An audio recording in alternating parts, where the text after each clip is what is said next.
The CEO had too much to drink at a business dinner, so I took him home and dropped him on the couch. Suddenly, he grabbed my arm and pulled me into his embrace, refusing to let go. He kept mumbling baby, saying I smelled amazing, like peaches.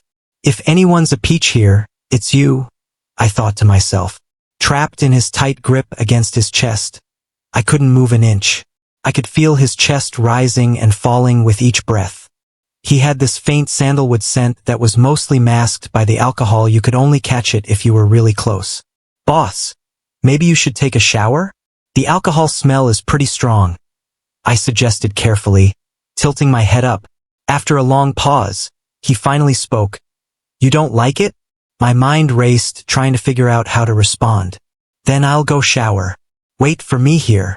He got up and headed to the bathroom. Wait for what? I need to go home, I screamed internally. Wait while he showers? I immediately jumped up and made a break for the door.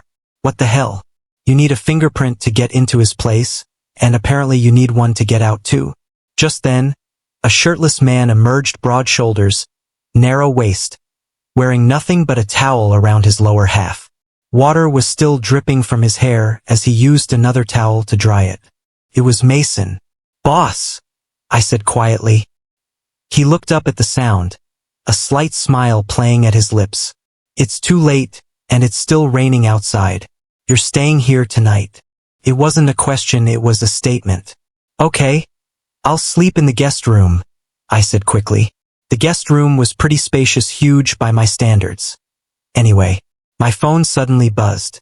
It was a message from John, my college roommate and now coworker, one of my few close friends. He's the one who'd egged me on to take Mason home in the first place. Charles, how's it going?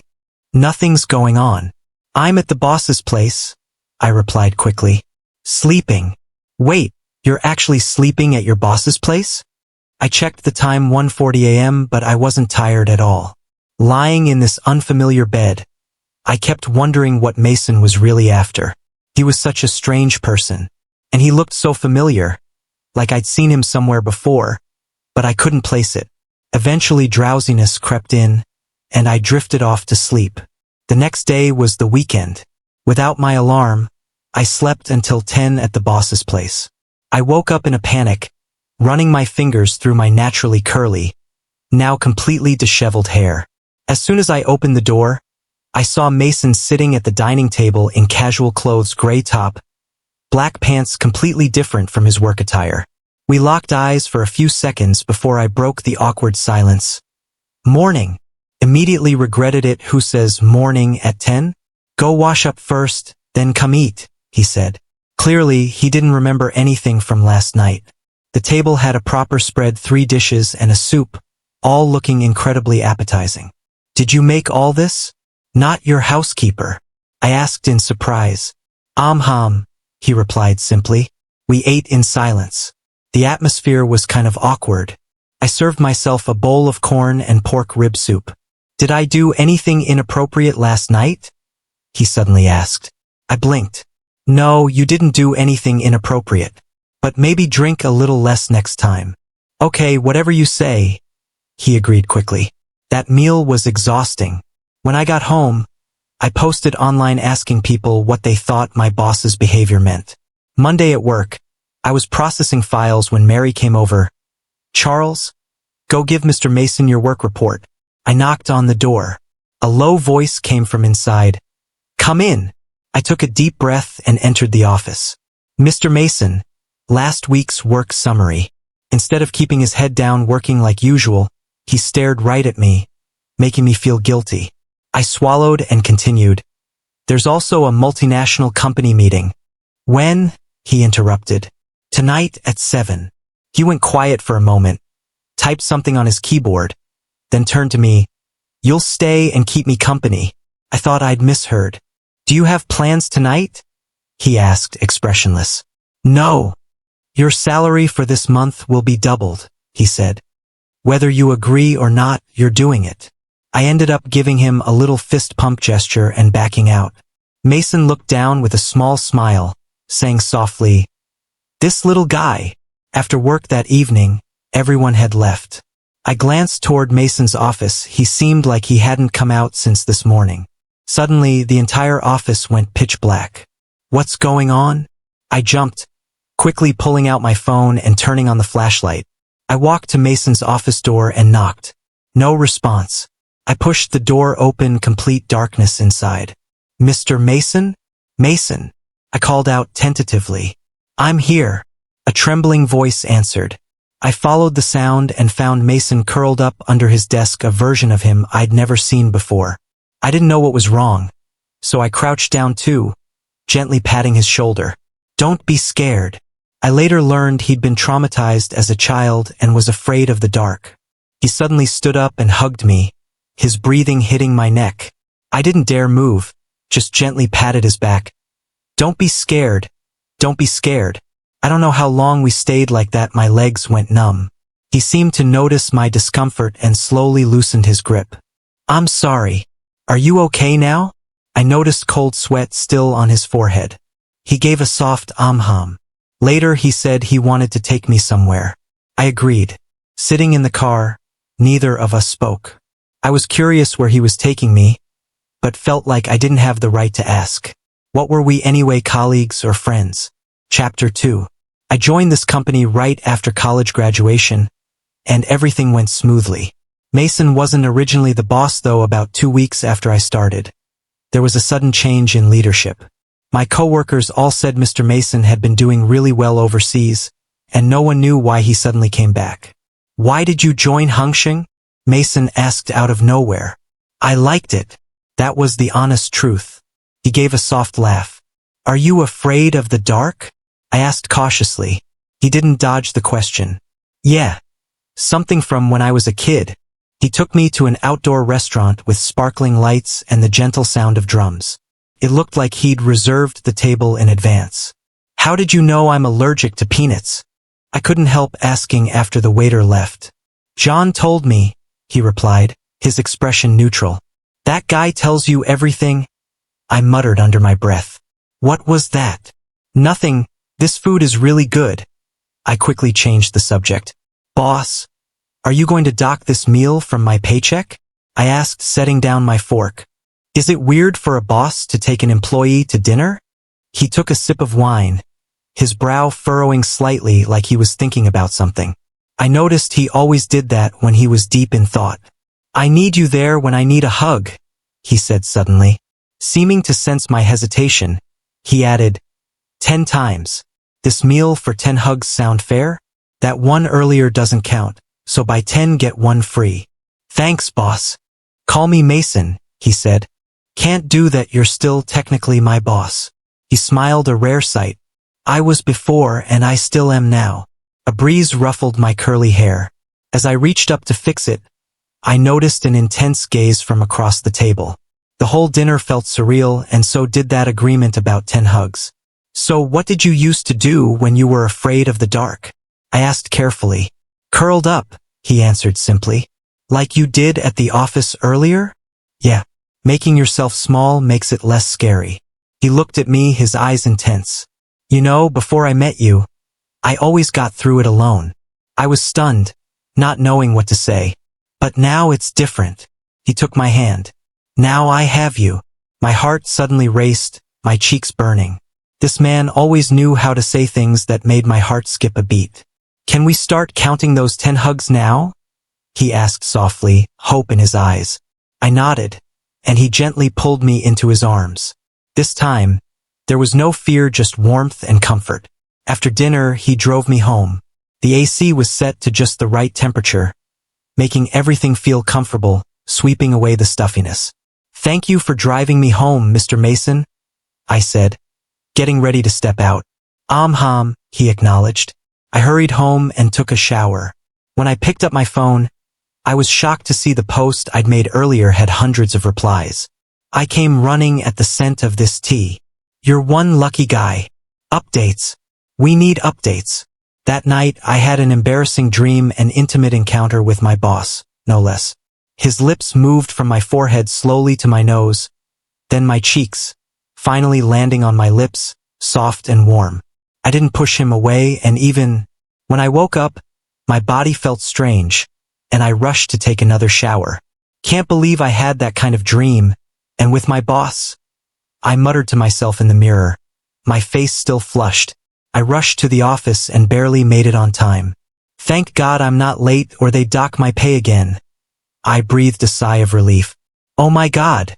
Finally. I've been freaking out. John rushed over anxiously. What's wrong? I asked.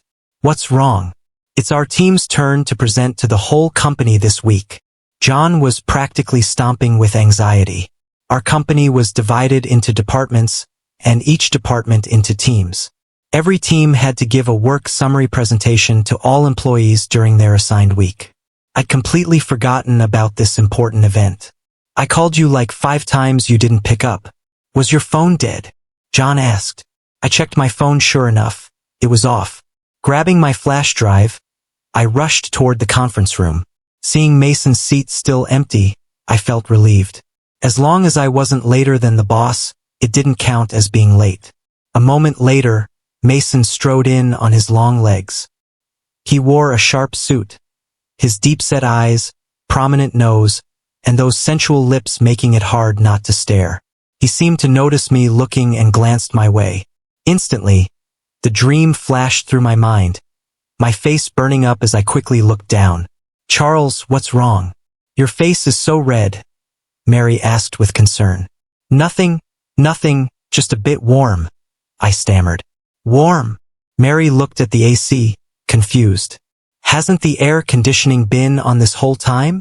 I fell into awkward silence, just hoping to forget that ridiculous dream as quickly as possible. What's wrong? Not feeling well. Mason suddenly leaned down, forcing me to meet his eyes. I quickly turned my head, but couldn't stop the images from the dream from flooding back. Throughout the entire meeting, my face stayed as red as a ripe tomato. I'm a grown man, why am I having dreams like that? And about my male boss? I kept repeating in my head. I avoided eye contact with Mason as much as possible, finished my presentation, and immediately returned to my seat, throwing myself into work to try to forget about the evening's cocktail party.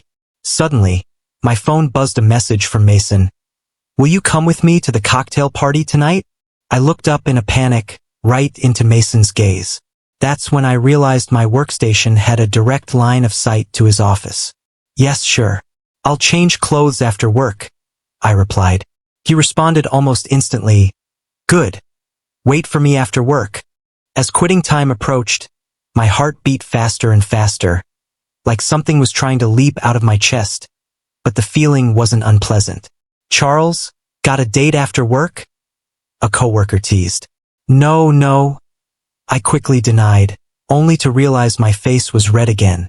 I rushed to the bathroom to splash water on my face, then stood by the AC vent for a while until my color returned to normal. When I got into Mason's car, he noticed my damp hair. Why's your hair wet? Probably just too hot outside. Must have sweated. I made up an excuse, it was actually from washing my face. Mason didn't say more, just lowered the AC a few degrees. Where are we going to change? I asked. You'll see when we get there. We arrived at an upscale clothing boutique where a clerk immediately approached. Mr. Mason, here's the suit you reserved. Before me was a custom white suit of exquisite quality, with a black butterfly brooch at the collar, perfectly tailored pants, and 2 gold buttons at the cuffs, formal yet distinctive. Try it on. Do you like it? Mason looked at me.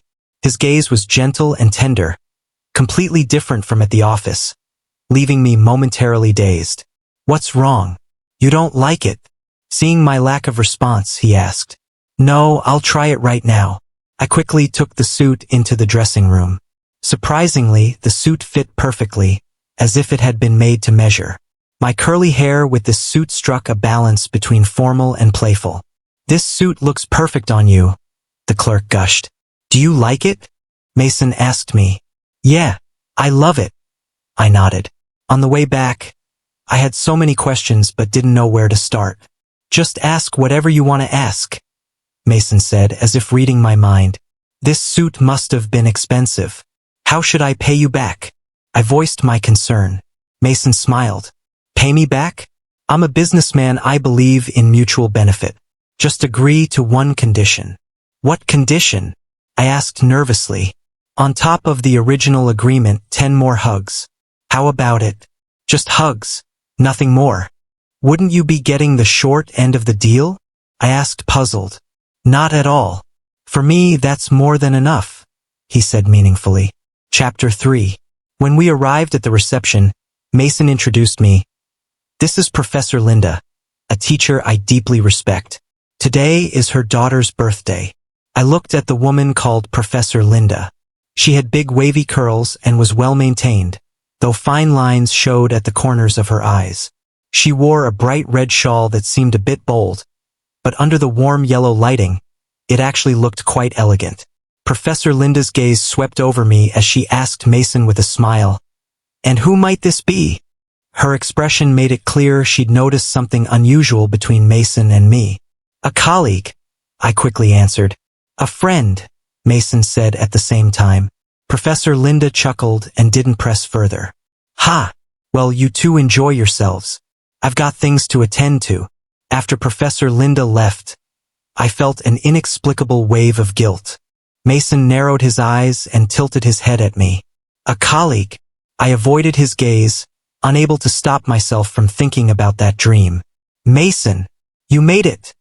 A bright female voice called out. It was Professor Linda's daughter, Amelia.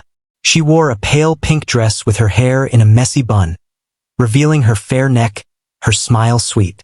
Judging by how she acted around Mason, they seemed pretty close. I tactfully tried to step back, but Mason grabbed my wrist. "Where are you going?" he asked. "I need to use the restroom." I made up an excuse. "I'll come with you." He turned to Amelia. "Sorry, excuse us for a moment." As he pulled me through the crowd by the hand, I couldn't help but ask, "She seems really into you. Are you too?" "She's just my mentor's daughter. I've always thought of her as a little sister." Mason calmly cut me off. I didn't say anything more, though I couldn't help thinking this birthday party probably wasn't that simple, more like a prelude to some business marriage arrangement.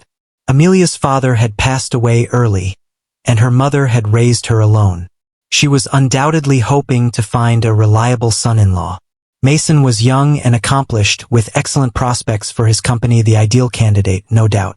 Mason had been really good to me lately. I'd even started to think maybe he liked me a little. At that thought, I lowered my head, my fingers unconsciously twisting together. "What's wrong?" Mason stopped and gently took my hand. His palm was warm, the veins visible on the back of his hand. "Are you finding this boring?" I nodded. People around us were sneaking glances, speculating about our relationship, but no one dared approach. Mason reached up and gently patted my head, letting out a soft laugh. The sound was just loud enough for me to hear. That laugh was so familiar. I felt like I'd heard something similar back in high school.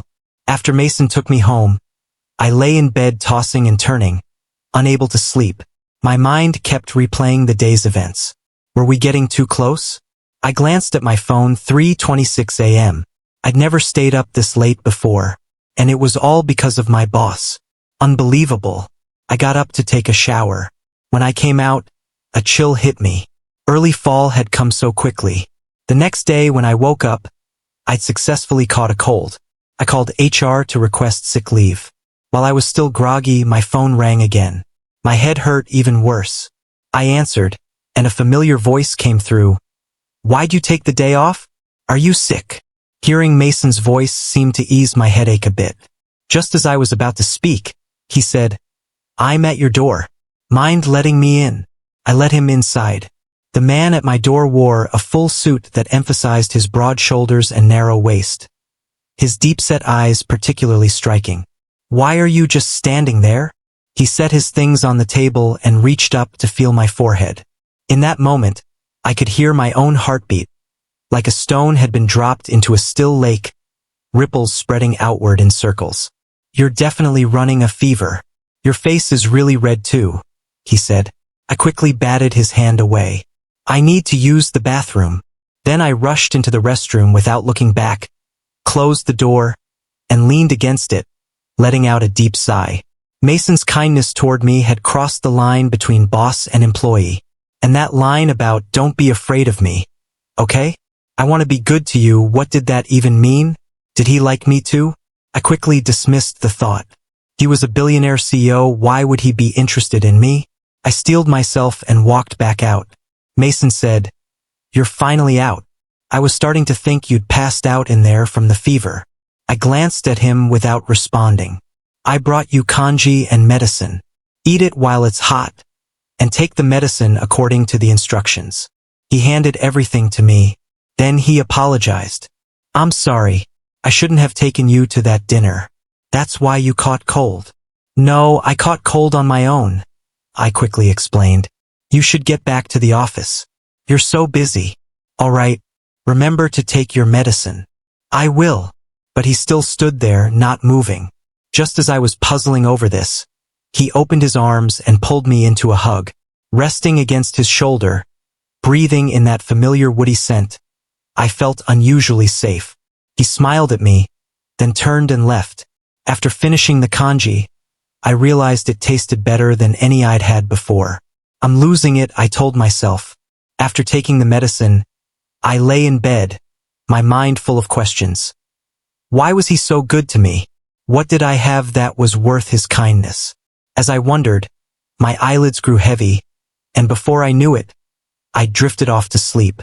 When I woke again, it was completely dark outside. My throat was dry but felt much better. The cold must have mostly cleared up. I checked my phone and found several messages from Mason. "How are you feeling? Any better? 1 hour ago. Did you fall asleep? Message me if you're not feeling well. Another hour before that. Getting off work now. Coming over." The most recent. It was nearly 7:30 now.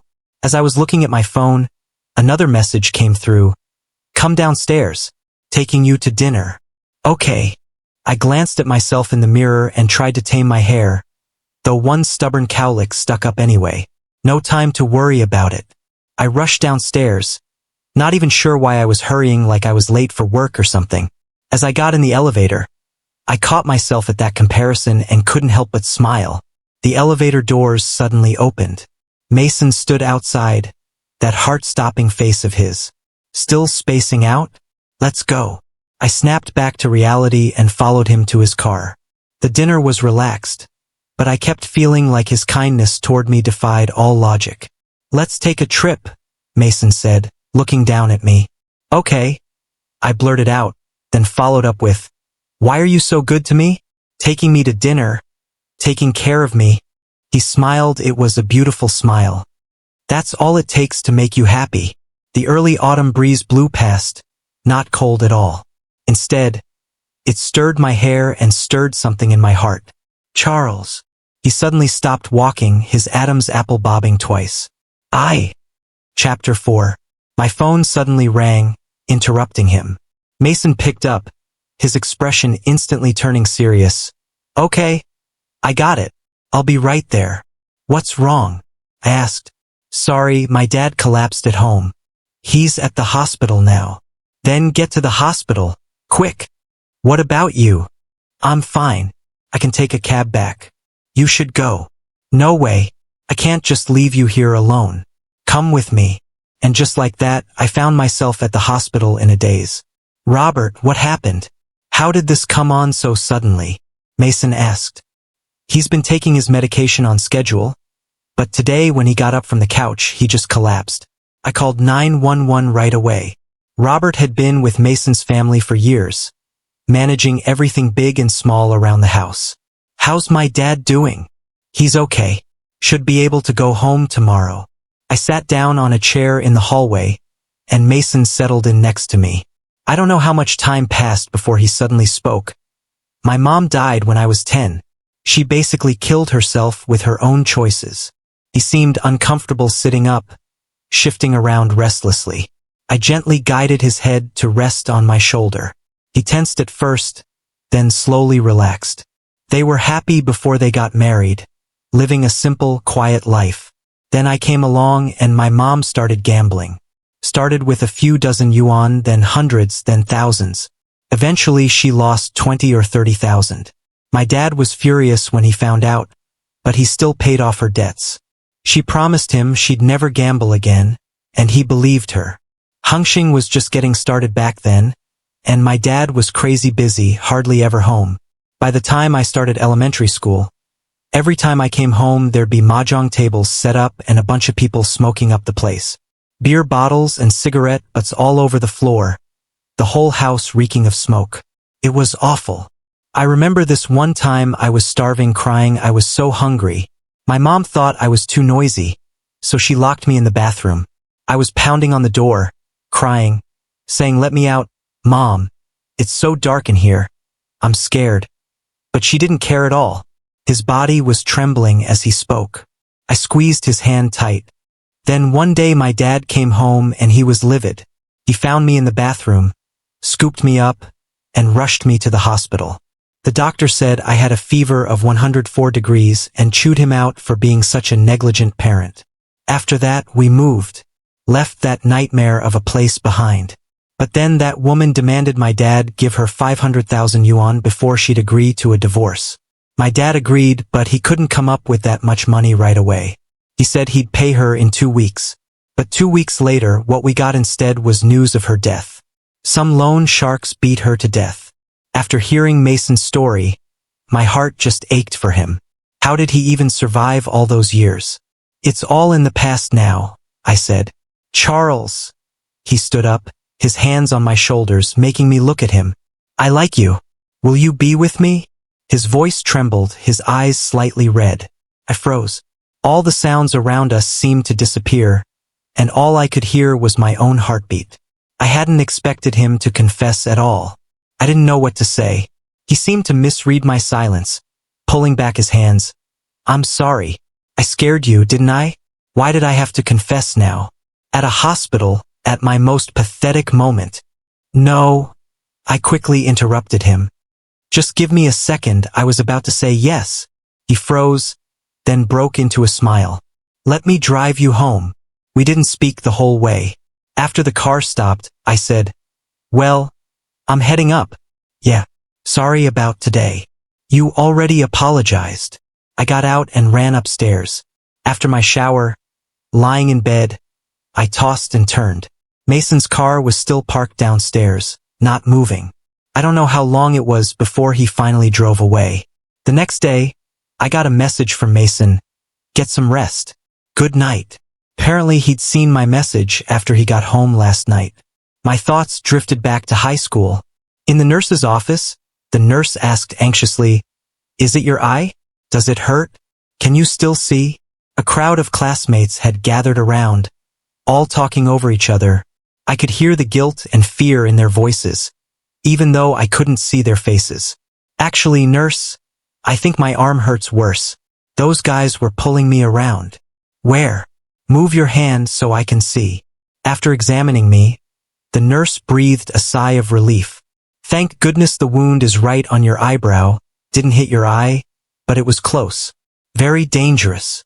The nurse patched me up, and I sat on the cot to rest. "Anyone here?" came a deep, pleasant male voice. "Hold on a sec." The nurse turned to me, then looked up at the boy who just walked in. "Here for the herbal medicine?" "Yeah, here's the slip." I shifted slightly, and a sharp pain shot through my eyebrow. I couldn't help but close my eyes. The boy studied me for a few moments while my eyes were closed, took his medicine, glanced at me once more, and left. I had no idea any of this was happening at the time. After that, I became one eye. Though not completely, I could still make out some things through the small gap in the gauze. "I'm so sorry, really. I'm so sorry." One of the guys kept apologizing. I'd heard this speech so many times already. Eventually, we ended up in the dean's office. The group of boys was there too, all standing in a line, heads down, looking exactly like kids who knew they'd screwed up. I sat on the couch watching their backs. Good thing I wasn't nearsighted, seeing with just my left eye was a strain, but manageable. Suddenly there was a loud bang. The others didn't react much, but it scared the hell out of me. How many times have I told you? Don't pick up construction stones and throw them around. You're high schoolers, not elementary school kids. Even kindergartners know better than this. The dean paused his classic move. "Who threw it? Step forward." He picked up his thermos and took a sip of his strong tea. A boy in a red shirt stepped out. Of course it's you, making this kind of childish mistake again. Come on. Walk me through exactly how you threw it. I was trying to throw it forward, but when I lifted my arm I didn't have a good grip, so it went backwards instead and accidentally hit the student. His voice got quieter and quieter until it was barely audible. I smiled bitterly to myself. Typical hot-blooded teenage boy, so much strength. He managed to nail my eyebrow from over 30 feet away. Lucky it only hit my eyebrow. If it had hit my eye, my life would have been over. Do you realize how dangerous and immature this behavior was? Exams are coming up, and you're not even worried. Later, those boys formally apologized to me in front of the dean and other teachers, and were assigned 8,000-character self-criticism essays. Now the whole school was going to know my name and what happened. It's not so bad. Actually, you look kind of cool like that, said the student who sat behind me, tilting his head to examine my one eye. Look, you look like Kaito Kid from Detective Conan. Even the eye covering is similar. Get yourself a white hat and a white cape and you'd look absolutely badass. This isn't a white eye patch, it's gauze, I said helplessly. My classmate looked at me with an expression that said, "You think I don't know that?" Everywhere I went, I could feel people staring. Hey, you know who that is? That's Charles from class 3. That name sounds familiar. Yeah, he's the guy who's always in the top 3 for exams. Now that you mention it, he is pretty cute. Really fair skin. What do you think, Mason? A group of them were chattering away. Mason looked up almost involuntarily toward Charles, who was wearing his school jacket properly, a stretch of pale neck visible. Just then, I was carrying my lunch tray, walking toward Mason's group. So skinny and so pale, Mason commented after glancing at Charles. Actually, the wound wasn't that bad. After lunch, I got the bandage changed, and first period in the afternoon was gym class, so most people skipped their naps to go play on the field. The upside of being injured was getting out of running laps. I was secretly pleased about that. I looked up and saw a head poking out from a fourth-floor bathroom window. Black t-shirt, hands casually folded on the windowsill, looking in my direction. The distance was too far, and with only one good eye, I could only make out the general outline. But the person on the fourth floor could see me perfectly clearly. So fair. So good-looking. Mason leaned against the balcony railing, unable to take his eyes off me. Chapter 5. The next day at the office. Charles, did you hear? Word is Mason's getting engaged to Amelia. My coworker whispered to me. Yeah, I know. How'd you find out? Wang Jia asked, surprised. Saw it in the news. She's pretty good-looking, I said casually, though I was thinking, why would he confess to me if he's about to get married? I pounded away at my keyboard angrily, making enough noise that people from neighboring cubicles glanced over. Suddenly, a familiar scent wafted over. I knew it was Mason. Need help with something? Mason's breath tickled the back of my neck. I shot up from my seat. I'm fine. I grabbed my cup and headed for the break room. I didn't know what happened after that, and I didn't want to know. Jerk. By the time work ended, aside from that morning encounter, I hadn't seen Mason all day. The moment I stepped out of the building, I spotted his car. I pretended not to notice and turned my head away. Mason got out of the car, dressed in a black trench coat over a gray shirt. Standing close to 6'3" with striking features, he was definitely eye-catching. No wonder all the women at the company liked him. Amelia too. They really did look perfect together. Get in, he said. No thanks. My ride's almost here. Cancel it. I'm taking you somewhere. I didn't move, so he grabbed my wrist and pulled me into the car. Where are you taking me? Selling me off, I asked irritably. That'd land me in prison, he said calmly. Don't worry, I can afford it. What ridiculous things to say. If you're selling me off, your Miss Amelia's going to be heartbroken, I said sarcastically. When did I ever say I was marrying her? He explained. Professor Linda came to see me today about that. But I already turned it down.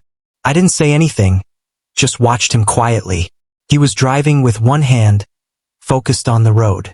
I turned my head and our eyes met. I quickly looked away, my heart racing a bit. So that's why you've been acting weird all day, he said softly. I haven't been acting weird. He chuckled. Really? Fine, I gave in. If you say I haven't, then I haven't. Before long, we arrived at our destination, a famous tourist street. There's a fireworks show tonight, he said. Oh, I nodded. A gust of wind blew by and I couldn't help hunching my shoulders. Noticing, he grabbed a jacket from the car. Before I could react, he'd taken my wrist and was helping me into it. That familiar scent again, a subtle woody fragrance mixed with a hint of mint. Smelled good. I looked down at what I was wearing. A camel cardigan with dark brown wide-leg pants, now topped with his cream-colored coat. Felt warm. I compared our outfits and suddenly felt like we were wearing couples' clothes. I looked up and met his gaze. The street was crowded with people walking close together, making the space feel cramped. What time does the fireworks show start? I asked. 8 o'clock. It's 7:40 now. He checked his watch. Almost time. Let's go find a good spot. I nodded. We quickly found a perfect corner to watch the fireworks from. 5 more minutes, he said. Okay, I replied, feeling my throat go dry as I swallowed. I like you. I gathered my courage and said, will you be with me? His eyes were dark but bright. His lips parted slightly. He looked nervous. You already said that, he said softly. Yeah, I did, I said, a bit embarrassed. Last time, if you just waited a little longer, I would have said yes. His eyes widened in surprise. I'm saying yes, he said with a smile. I'll be with you. Right then, boom, a massive firework exploded in the night sky. One burst after another followed. A cascade of brilliant colors painting a spectacular scene. We walked hand in hand. After the fireworks show ended, the crowds thinned out. Around 11, he drove me home. The car stopped outside my building. Well, I should head up, I said. I thought I saw a flash of disappointment in his eyes. Was I imagining it? I unbuckled my seatbelt and quickly pecked him on the lips. He froze. I was about to open the door when he suddenly grabbed my wrist. Our faces were so close. Our lips just inches apart. One of us would only have to lean in slightly to kiss. I really didn't think he could hold back. Suddenly, he kissed me. His lips were cool but soft. One hand cradled the back of my head, while the other wrapped around my waist, pulling me close as the kiss deepened. Only when I was nearly out of breath did he reluctantly let go. I collapsed against him, breathing hard. We stayed tangled together for a while longer before I finally got out and went inside. It was past midnight and I still couldn't sleep, thinking, I'm actually together with Mason. My phone buzzed, a message from Mason. Miss you already. Good night. I replied, me too. Good night. The next morning, I came downstairs to find that familiar car already there. What are you doing here? I asked. Get in. He opened the door. The moment I sat down, he kissed me. Watch it, Mr. Mason. I emphasized those last 2 words. Company has a no dating policy? He raised an eyebrow. Weren't you the one who said that? I shot back. So we need to keep it secret for now? He asked with a grin. Looking at him like that, if he had a tail, it'd definitely be wagging high right now. Over the next few days, we kept stealing kisses in the break room, holding each other in his office, and even in crowded elevators, he'd sneak his hand into mine. Finally fed up, I lightly smacked the back of his hand, and only then did he dial it back a little. Before we knew it, year-end arrived and the company was throwing its annual party. Usually only co-workers went. Mason never attended, but this year he said he was coming. I tried to talk him out of it, worried everyone would feel uncomfortable, but he wouldn't listen. Chapter 6. At the company dinner, Mason sat at the head of the table with me beside him. Everyone seemed a bit on edge, and I noticed people sneaking messages in the group chat. Why did Mason show up this year? No idea. This is awkward. I brought cards for games too. Charles, you've been hanging out with Mason lately, right? Say something, it's getting uncomfortable in here. I was scrolling through my phone when Mason broke the silence. Everyone, please eat. The tension eased a little. Want a drink, Charles? A coworker asked.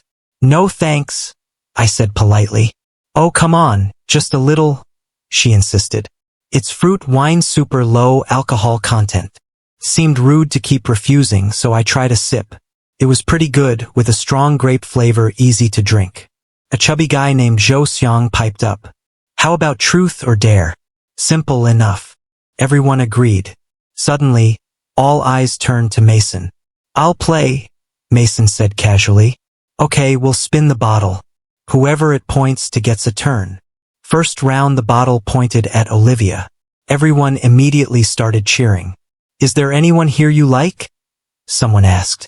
Olivia's face and neck flushed red, and her eyes involuntarily darted toward Mason.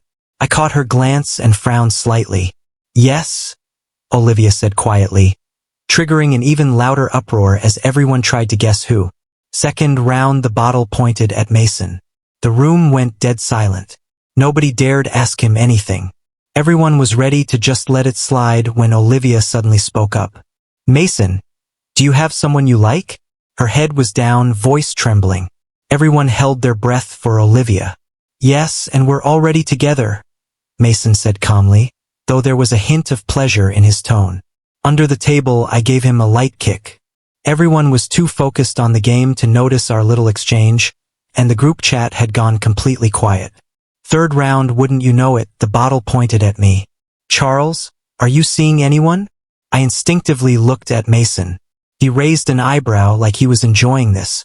Yes, I answered softly. After the party ended, everyone headed to a KTV. Mason and I made an excuse and left early to spend time alone together. Since New Year's was coming up, I'd be heading back to my hometown in Sea City while Mason stayed local. We walked along the river. It was late and the streets were nearly empty. It's only 12 days. It'll fly by, he said reassuringly. We were holding hands, fingers intertwined. I swung our joined hands without saying anything, just leaning against his shoulder. Maybe because it was my first time drinking, I felt a little dizzy and really sleepy. I'm tired, I said. Yeah, it's getting late. He leaned down and kissed me lightly on the lips. Let me take you home. Mason hadn't been drinking, and the car's heater was running full blast. I adjusted my seat, and soon my eyelids grew heavy and my vision blurred. The quiet car was filled only with the sound of my steady breathing. I don't know how much time passed before I groggily opened my eyes to find Mason asleep in the seat next to me, our hands still tightly clasped. I couldn't help but smile. Without disturbing him, I just quietly watched his face. His eyes were closed, his expression relaxed and gentle. Below his straight nose, the corners of his mouth curved slightly upward. I stared, mesmerized, and somehow found myself leaning closer. Suddenly, his eyes opened. I jumped, instinctively pulling back, and ended up falling against his chest. He reached up to cradle the back of my head, and the next second he was kissing me. At first he held back, but as his breathing grew heavier, the kiss deepened. He skillfully parted my lips, kissing me with passionate intensity. My whole body tingled as I found myself kissing him back. After a long while, he reluctantly pulled away, leaving my lips feeling hot. When did you wake up? I asked. The moment you started staring at me, he said with a smile. You should head up. It's late. I looked at the desire burning in his eyes and his labored breathing. After a moment, I said quietly, Want to come up for something to eat? He looked at me in disbelief, his breathing quickening even more. In the elevator, I felt nervous, but mostly excited. The moment I opened my door, Mason grabbed my wrist and shut the door behind us. In the dark entryway, I saw his bloodshot eyes. I swallowed hard. We were too close. I instinctively tried to back away. Trying to run? Too late, he said, and then kissed me hard. We kissed our way toward the bedroom. Outside, snow had started falling at some point, a thin layer already covering the ground, making everything feel cold. But inside the warm room, it was like two flames burning together, intertwining, as if our souls were resonating in the depths. By the time dawn approached, we finally fell asleep in each other's arms. I didn't wake up until the next afternoon, my whole body aching. The space beside me was empty. You're up? Hungry? He came in. Come eat something. I smelled shrimp and vegetable congee. After washing up, I found a soft cushion placed on my chair. Suddenly remembering last night, I blushed and shot him a look. After finishing the kanji, he washed dishes in the kitchen, while I sat in the living room hugging a pillow, suddenly feeling the cozy warmth of married life. "What time's your train?" he asked. 6 o'clock. "We've got time," he said, drying his hands as he walked over. "All packed. Pretty much. Not much to bring." At the station entrance, I felt reluctant to leave. In that moment, I finally understood how couples in love feel when they have to say goodbye. "I'm going in," I said. "Okay. Be safe. Text me when you get there." He touched my head. I nodded and turned toward the station. His hand hadn't let go. Suddenly he said, "Give me a kiss," so direct it made me blush. "There are so many people here," I protested quietly, catching sight of a couple nearby kissing passionately. I sighed. I'd only meant to brush his lips lightly, but Mason pressed the back of my head and deepened the kiss. When we separated, my lips were bright red. He grabbed my hand again. "Video call me every night at 8. I nodded, watching his car disappear from view before leaving. "Dad, I'm home." William had been discharged from the hospital, the deep wrinkles still etched in his face. Only father and son were in the big house. Everyone else had gone home for the holiday. William was cooking, a rare sight. Mason tried to take over. "Didn't you say I'd cook? I'm not that weak. Still got plenty of life in me. Next time I'll do it. Kid, I'm definitely living long enough to hold my grandkids." Mason froze for a moment, then made up his mind. "Dad, I'm seeing someone." William laughed heartily, clapping his shoulder. "That's great. It's a guy. A guy that's... Wait, that's good." William hadn't processed it yet. His expression changed. Mason quickly grabbed his medication. William took a pill and after a while recovered. "Say that again." "It's nothing. Let's eat." William cut him off. At 8 o'clock sharp, the video call came through. "I miss you so much. The braised pork trotters my mom made today were amazing," I said excitedly. Mason smiled. "I came out to my dad today." Silence on the other end for 10 seconds. "You what? What did he say?" Actually, after dinner William had stopped Mason. "Do you really love him?" "Yes, very much." William smiled. "I loved your mother very much too, back in the day. But never mind that. Love bravely. Don't worry about what others think. Dad will always support you." "Thanks, Dad." "Silly boy. I thought your dad was going to kill you," I joked. Mason laughed. "He wouldn't." The next day I came out to my parents too. As expected, they struggled with it, especially my dad. That afternoon, Mason suddenly showed up at my door. "What are you doing here?" He took my hand and walked inside. "Hello, Uncle and Auntie. I'm Charles's boyfriend, Mason." The gifts in his trunk surprised me. My mom, seeing his handsome appearance and respectable career, softened a bit. My dad kept a stern face. "Good looks don't mean much. I don't approve." At the dinner table, my dad's face was flushed from drinking. "Come on, Mason, down this glass. How about I take you as my sworn brother?" Mason actually drank it. By the next morning, the two were calling each other brothers. My mother called me into her room. "Are you sure about him?" "Yes," I said firmly. "All right, I won't stand in your way. Your father will come around too, the way he's acting." Mason woke up with a splitting hangover headache. "You're up." I handed him warm water. "Remember last night? You practically became blood brothers with my dad." I laughed. My parents agreed to let us be together. Chapter 7. We walked hand in hand down the country road. The snow had melted, and wildflowers along the roadside glistened with morning dew. Mason stopped and looked at me intently. "Charles, we actually met back in high school. You were blindfolded at the time, so you definitely wouldn't remember me." "I have no memory of it at all. That's because I transferred schools my sophomore year, and you were so focused on your studies back then." I was stunned. "I came back to the country for you. When I saw photos from your company meetings, I moved my return up by a month. I've always liked you. I always will." He pulled out a ring box and dropped to one knee. "Charles, will you marry me?"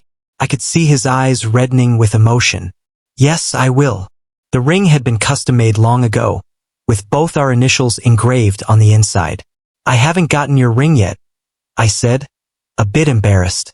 Let's go buy it right now. He grabbed my hand and we rushed straight to the mall. A week later, I slipped the ring onto his finger. After the cold snap passed and the weather warmed up, we flew abroad to get married. At a corporate networking event, the MC announced, "Please welcome the CEO of Hongxin Corporation, the youngest CEO in our city, Mr. Mason." He strode onto stage in a sharp black suit, commanding every eye in the room, wearing the ring I'd given him. "Hello, everyone. I'm Mason." He scanned the audience, then added, "One last thing, I'm married." He raised his left hand, and the ring sparkled under the lights. "The person I love is right here in the audience. I love him very much." The crowd erupted. He walked straight off the stage and took my hand. We smiled at each other and ran out of the venue together. The chaos behind us felt like nothing but well wishes. Our two silver rings clinked together as we ran, pressed close together. "Aren't you scared?" I asked. "You're all the courage I need. I have nothing to be afraid of. Meeting you, I'd risk everything. And lucky for me, I won." If you enjoyed this story, remember to subscribe to my channel.